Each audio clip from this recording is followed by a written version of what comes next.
Action. All right. The first thing we need to do is take a walk around the house so we can see what you guys need for equipment and also show you guys where everything would be set up. So which door do you guys use most often? The front door. Okay, let's start there.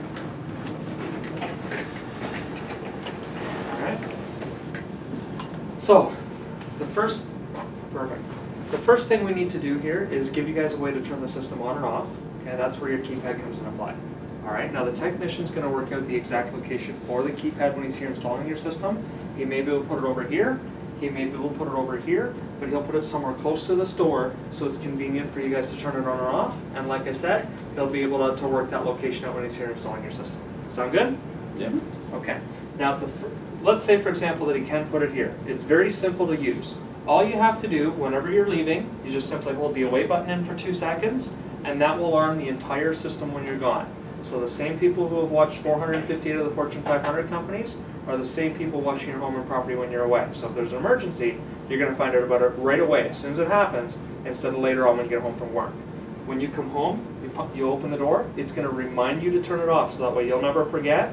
As soon as you open this door, it's going to give you a solid beep, always reminding you to do that. So what you do then is you just punch in your 4-digit code, 1, 2, 3, 4, and it's off, and it stays off until you decide to turn it back on again. Okay? Now there's also a stay mode here, so you can leave the system, if you're going in and out, and in and out, and in and out, and you're just in the yard, you could even just leave it off for the day. And then when you're in for the night, you're ready to get ready to go to bed, you could turn it on in the stay mode by holding the stay button in for 2 seconds. And what that will do is it will protect the perimeter of your home and bypass the motion or motions that you guys have inside. This will allow you to roam around anywhere in the house that you want. You go to bed, get up in the middle of the night, get a drink of water, go to the bathroom, you won't set it off. At the same time, the perimeter of your house is protected, so it protects you from a home invasion. Okay? And when you get up in the morning, punch in your 4-digit code, 1, 2, 3, 4, and it's off, and it stays off again until you decide to turn it back on again. Okay? So what most people will do, when they leave for the day, they'll turn it on in the away mode, come home, turn it off. When they go to bed at night, turn it on in the stay mode, and then turn it off when they get up in the morning until they go out for the day. Okay? So it's very simple. It'll work right in with what your daily routine is already. Okay? Now there's a couple other features with this that I'd like to tell you guys about. There's a chime feature here, which you can turn on and off by holding the chime button in for 2 seconds. 2 seconds to turn it on, 2 seconds again to turn it off. And then there's panic buttons here for the fire, the ambulance, and the police. You just hold the appropriate button in for 2 seconds and help's on its way. All right, so it's very simple to use, isn't it? Yep. Okay. I'm going to tell you more about some of those features in a little bit. Okay. Now, at the front door here, it's important to recognize that this is one of the most important areas of your home for us to protect. Over 80% of break-ins come through a door, and over 50% come right through the front door. Okay. If you think about it, a lot of people are surprised by that, but if you look down the street and you see somebody's feet sticking out a neighbor's basement window, you're probably going to pay a little bit of attention to that person. Whereas if you see them standing at the front door, you don't pay as much attention to them, so they're less likely to get noticed if they're standing at the front door. Okay, so how we're going to protect this door is we're going to put a magnetic door contact on it. Part of it will go on the door frame like this, and part of it will go on the door. So what will happen is you'll have a magnetic field between the two parts, so when the door gets open, it'll break that magnetic field, send a message back to the keypad, letting the keypad know that the door's been open. That's wireless, so there's no wire that's going to run from your keypad to there. It'll communicate directly back through a wireless signal, and it will let the keypad know that the front door has been opened. So it will know exactly that it's the front door that's been opened. So when this happens, it's then going to give you time to turn it off if it's armed before calling for help. Okay. Now, how many doors do you have for the house? 3. 3 doors? Yeah. Okay. So you have the front door and then back door and side door? Yep. Okay, so let's go to the back door. Okay. Okay, so we're at the back door now. And so with this door, as I talked about already, 80% of break-ins are through a door, and although most of them will go through the front door, most home invasions actually come through the back door. So this is also the next most important area of your home for us to protect. So what we're going to do here is we're going to put another magnetic door contact on this door. Part of it will go on the door frame here, and part of it will go on the door here also. So you'll have a magnetic field between this door and the door frame. So what will happen is when this door gets open, it will send another message back to the keypad, letting the keypad know the door's been open. If it's armed, it'll give you then time to turn it off before calling for help. And just before it does that, it will chime also and let you know. Now the system will recognize whether it's the back door versus the front door, so it'll tell you which door's been open, we could set up the same chime for both those doors, or we could set up a different chime. Which would you prefer? Different. Different? Okay. And then, so we have the side door also? Yeah. So let's go to the side door. Okay, so we're at the side door here now. Big house. Yeah. Well, same door. And so at the side door here, although the most common areas for somebody to come in are the front door or the back door, this is the next most vulnerable area of your home for us to protect. So what we're going to do here is we're going to put another magnetic door contact on it. Part of it will go on the door frame and part of it will go on the door. So just like this again, so when the door gets open, it breaks that magnetic field, sends a message back to the keypad again, letting the keypad know that it's the side door that's been open this time. So it'll chime, and then if it's armed, it'll give you time to turn it off before calling for help. Now we could put this on the same chime as one of the other two doors, or we could put it on a completely different chime. We can put up to 4 different chimes on the system. Which would you prefer for this door? Different. Different as well? Okay, I'll make a note of that for the tech. Now, that's all the doors that are covered. So let's say somebody's going to break into your house, and they're going to come in somewhere other than a door.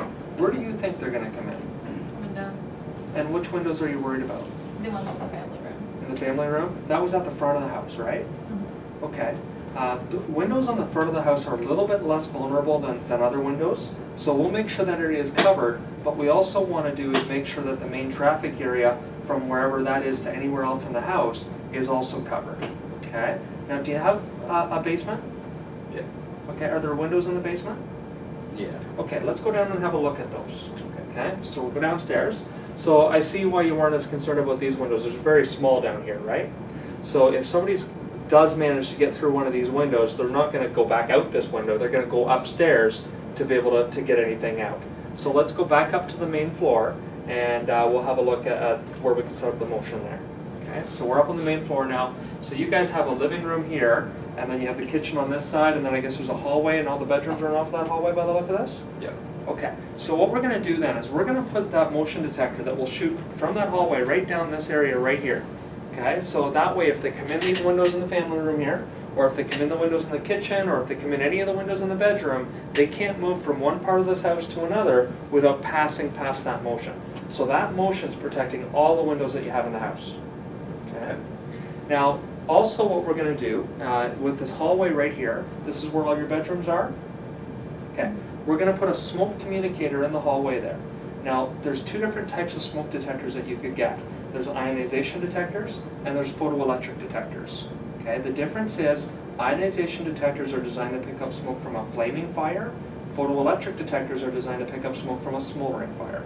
Okay, so the advantage of having that detector there is that you get earlier warning of a fire, and by connecting it to and less risk of having a false alarm, and by connecting it to the security system, you're also having that detector call help for you. So if you're not here or you can't get out of the house, help's being called for you and your pets. Okay. Do you know which type you have? Pretty sure it's an ionization. Okay. Would you like me to check? Sure. Okay. Do you have a stool around here somewhere? Okay. So grab the stool, grab the smoke detector down. Okay. It will tell you right on the back. Yeah. Okay. So see there, you have an ionization detector. You are right. Okay. Okay. So this detector that you have is designed to pick up smoke from a flaming fire. The problem is that 72% of all fire-related deaths occur from smoke inhalation, not the flames themselves, right? Yep. So by putting a photoelectric detector here, you're protected from that also. Okay, so let's put this back up. All right. Now, we're also going to give you a remote to turn the system on and off with. Okay, it's a same as a key fob for the car. It's got 4 buttons on it. You have a stay mode, away mode, a disarm button, and also a panic button for the police. Okay. Now there's one thing that we should have talked about at the front door that I missed when we were going through this, and so let's go back to the front door for a minute. Okay. So now we're at the front door here, and one thing that we're also going to give you is a camera outside this door here. Okay, and that will allow you to see whoever's at the door before you go and open it. So you're going to have an app connected to your smartphone. So anytime somebody knocks on the door, you can pull up that app, whether it's on a smartphone, on a tablet. I seen you guys had a computer when we were walking around. You can even look at it on the computer. Any smart device that you have or any computer that you have through the internet, you'll be able to look and see who's at that camera before you go and open the door. The nice thing about that also is if you guys aren't here, we can set that up on a schedule that between certain times, it will record a 30-second video clip of whoever's come up to the door and send that a notification, like they'll store it on an offsite server, and then they'll send the notification with it through a text or email alert to you, letting you know even that somebody's coming to the house when you weren't here. Okay. I'm sure that would make you feel a lot more comfortable. Yeah. All right, now through that smartphone app also, you'll also have access to be able to check the status of your system and also arm and disarm it. You've probably had something happen before where you were running out the door real fast, you went to work or you went somewhere, you got there and you're like, geez, did we lock the door? Or did we close the garage or something like that? Well, if that ever happens with the alarm system, you'll be able to get on the smartphone, check and make sure that you did arm it, and if you didn't, you'll be able to arm it right from the smartphone app. Okay, so it makes it so much easier to use. Yeah. Okay. Now, based on what we've covered here so far to protect your home, we've used 3 lines of defense. Your first line of defense is something we haven't talked about yet. It's prevention. Okay, one of the most important aspects of having a system is to make it that if a burglar goes through the area and they're looking for a house to break into, that they're going to look at your house and choose somebody else's instead. Okay, that's where your yard sign, your window decals come into place, showing them that if they get in here, there's a chance they're going to get caught. So it tries to make them go somewhere else to begin with. Now, if they ignore that and they do try to come in, the second line of defense is perimeter protection, trying to catch them on their way into the house. That's where your door contacts come into play, okay, where most break-ins are going to happen. Now, if they do get past that by coming in a window, then the third line of defense is your interior protection, which is your motion detector that's set up in the hallway over here, so that way if they come in one of the windows, they can't move anywhere else in the house without being detected. Okay. Now, based on those 3 lines of defense, is there any area of your house that you're still worried about, or do you think we protected it well? I think That sounds it's good. pretty good. Perfect. So let's go back to the kitchen table then, and I'll show you the rest of the program.